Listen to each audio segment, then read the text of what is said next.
को ऊ के नाम से उन्होंने संबोधित किया और उन्होंने इसे नाम दिया तेजस। तेजस कहते हैं एक प्रकार से प्रकाश को, लाइट को। फिजिकली तो तुम कुछ नहीं कर रहे, लेकिन उसकी लाइट इतनी स्ट्रांग है कि तुम आंखें बंद करके सपने में भी वो सब कुछ कर रहे हो जो सामान्यतः बाहर जागते हुए करते हो। तो ऋषियों ने कहा ये स्वप्न की अवस्था ऊ नाम की मदर वाइब्रेशन से प्रेरित है, जिसमें बाकी सब कुछ यथावत है, जो 7 अंगों में और 19 मुख में सक्रिय रहता है। आगे चलते हैं। ये बात मनन की है, मनन आपने धीरे धीरे करता ही है। श्लोक पंचम श्लोकः यत्र सुप्तो न कंचन कामं कामयते न कंचन स्वप्नं पश्यति तत् सुसुप्तं सुसुप्तस्थानः एकीभूत प्रज्ञान घन एव आनंदमयो हय आत्मा भुक् चेतो मुख प्राज्ञ तृतीय पादः। इसे नाम दिया है सुषुप्ति अवस्था, ड्रीमलेस, थॉटलेस स्टेट। ये कब होती है? ये सामान्यतः या तो कभी कभी ध्यान लगाओ, कभी कभी तो फिर लोग यही कहते हैं, जो लोग मेडिटेशन करते हैं ना, उनमें से बहुत से लोग ऐसा कहते हुए सुनाई देते हैं, once I had that exuberant experience, it was once, एक बार मुझे जो मजा आया था वो फिर नहीं आया। जो लोग मेडिटेट करते हैं, वो लोग जो बिना स्वप्न के रात को गहरी निद्रा में जाते हैं, वो लगभग रोज सुषुप्ति की अवस्था को प्राप्त करते हैं। ऋषि कहते हैं कि ये अवस्था मदर वाइब्रेशन की म नाम की तरंग से प्रेरित होती है और इसमें कोई कामना नहीं होती, because you are not aware, कुछ बोध ही नहीं होता। ऐसी अवस्था में जब कहते हैं ना सुबह की नींद थी बड़ी पक्की, ब्रह्म मुहूर्त के समय की, कोई सपना नहीं उस समय आता, और अगर कोई आ जाए तो बड़ा सच्चा सपना होता है। ऐसा लोग अक्सर किंवदंतियां होती हैं। वो कामना रहित, स्वप्न रहित, समूचे बोध भीतर घनीभूत हो जाते हैं। माने वॉट एवर यू एक्सपीरियंस इतना कंडेंस हो जाता है भीतर, इतना कंसोलिडेट हो जाता है, कुछ पता ही नहीं चलता। आनंद स्वरूप, आनंद पूरित ज्ञान का प्रकाश जिसका मुख है, नाम है प्राज्ञ। इसे नाम दिया प्राज्ञ। इसके बारे में चर्चा अगले श्लोकों में और आने वाली है। कहा जाता है कि सुषुप्ति की अवस्था में हम सब, वी ऑल, एवरीबडी, हम उस ईश्वरीय चेतना के सबसे निकट होते हैं। उस समय जो आदान प्रदान या संवाद होते हैं उन्हें बुद्धि नहीं जान पाती, मन नहीं उसके टोह ले पाता, चित्त को उसका कुछ पता नहीं चलता, लेकिन एक ज्ञान का आदान प्रदान, संवाद उस समय चल रहा होता है। अनजाने में भी हम बहुत कुछ जानने की अवस्थाओं में उस समय होते हैं। उसी सुषुप्ति अवस्था को प्रेरित करने के लिए योग, निद्रा जैसी एक्सरसाइजेस को प्रमोट किया जाता है कि हर व्यक्ति रात को सोए तो सुषुप्ति की अवस्था को जरूर छूने की चेष्टा करे, क्योंकि सुषुप्ति मीन्स आइडिएशन, सुषुप्ति मीन्स इनोवेटिवनेस, सुषुप्ति means access to the cosmic intelligence.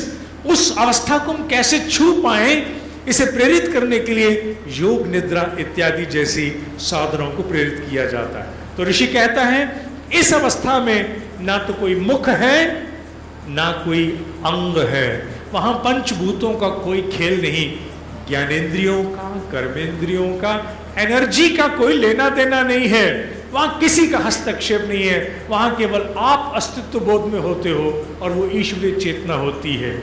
आप में से बहुत से लोग सोच रहे होंगे हमारे साथ तो ये होता ही रहता है, हमारे साथ तो लगभग रोज होता है। मैंने कहा ना, किसने कहा कि योगी और सन्यासी हिमालय में होते हैं? आप में चलने विचरने वाले अनेकों योगी सन्यासी हैं। और श्रीमद् भगवत गीता के 6 अध्याय के पहले श्लोक में लिखा गया है, योगी सन्यासी वो नहीं जो केसरिया अथवा जोगिया रंग का वस्त्र पहनता है और जो निराग्निर्न अर्थात भिक्षा इत्यादि लेकर के जीवन यापन करता है, नहीं, वो नहीं है। गीता कह रही है, मैं नहीं कह रहा हूं, जाके चेक कर लेना। योगी और सन्यासी वो है जो अपनी सारी रिस्पॉन्सिबिलिटीज, सारी ड्यूटीज को इंटैक्ट होकर के पूरा करता है। तो योगी और सन्यासी वो है जो बच्चों की फीस दे रहा है, जो अपने बिजली के बिल, टेलीफोन के बिल निपटा रहा है, अपनी इनकम टैक्स दे रहा है, अपने समूचे काम जो से करने चाहिए, अपनी फैक्ट्री चला करके सैकड़ों लोगों को रोजगार देने का जो काम कर रहा है, वो योगी सन्यासी है। अगर आपको संदेह हो तो नोट कर लीजिए, अध्याय 6 श्लोक नंबर 1, भूलेंगे नहीं, 6 and 1 पढ़ लीजिएगा। योगी और सन्यासी कौन है? आप में से बहुत से हैं, आपसे बहुत से लोग सुषुप्ति की अवस्था को रोज प्राप्त करते हैं। पैंट शर्ट पहनते हैं, लेदर की बेल्ट पहनते हैं, बढ़िया शूज पहनते हैं, अच्छा मोबाइल फ्लैशी लेते हैं, शाम को पान भी खाते हैं। Then what? You still are a yogi. You don't know about it कि आप सुषुप्ति की अवस्था में रोज उस महाचेतना के निकट जाके फिर वापस लौट करके आते हैं। जाना नहीं, इसलिए उस पर मनन करके उसको विकसित नहीं किया। जब तक अरब की खाड़ी में उन्हें बोध नहीं था इसमें तेल है, तब तक तब ऐसे ही चल रहा था।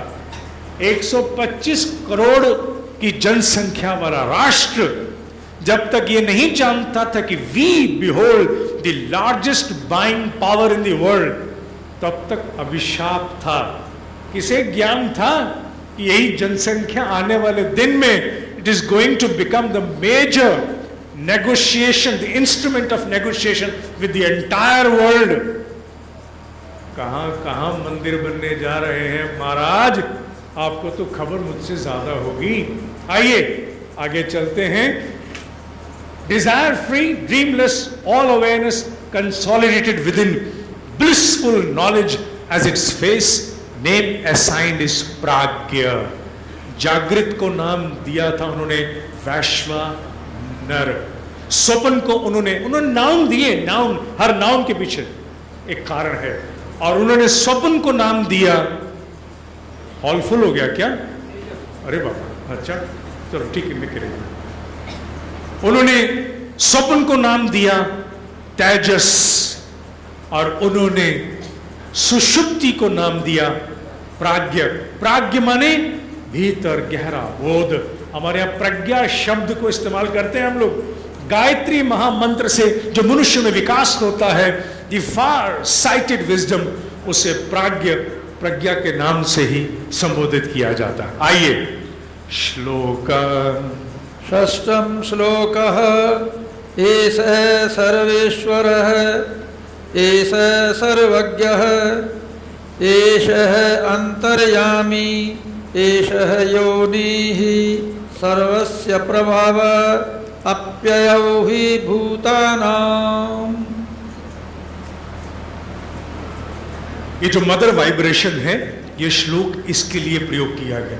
इन तीनों में जो अभिव्यक्त है, अर्थात जो जागृत, स्वप्न एवं सुषुप्ति को अनुभव कराने वाली सत्ता है, इन तीनों अक्षरों के द्वारा पाई गई अवस्था ही ईश्वर की प्राप्ति है।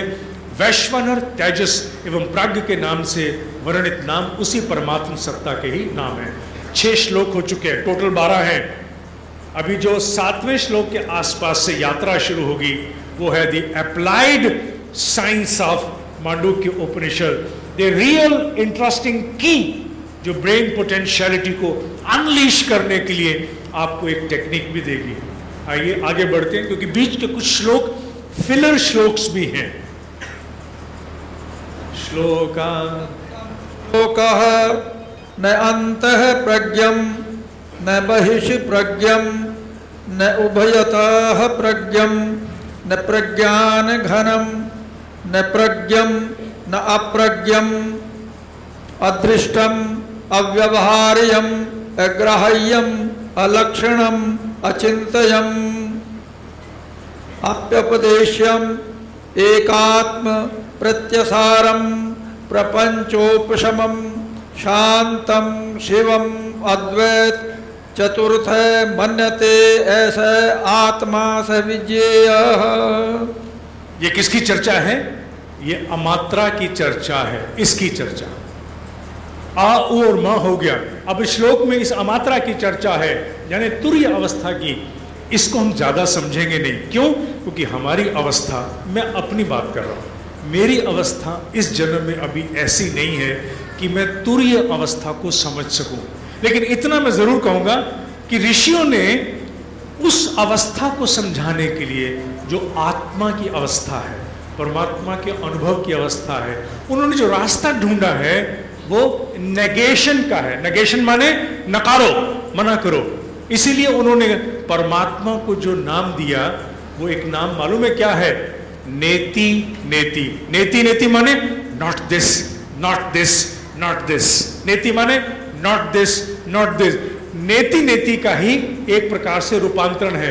इन्होंने समझाने की कोशिश की है, ना वो ये है, ना वो है, ना वो है, ना वो है। वो नाना नाना नाना करते गए, लेकिन नाना नाना नाना करने से उन्होंने एक ही बात स्थापित की, वो सब कुछ जो हम सोच सकते हैं वो ये नहीं है, वो कुछ और ही है। क्या है? Nobody knows।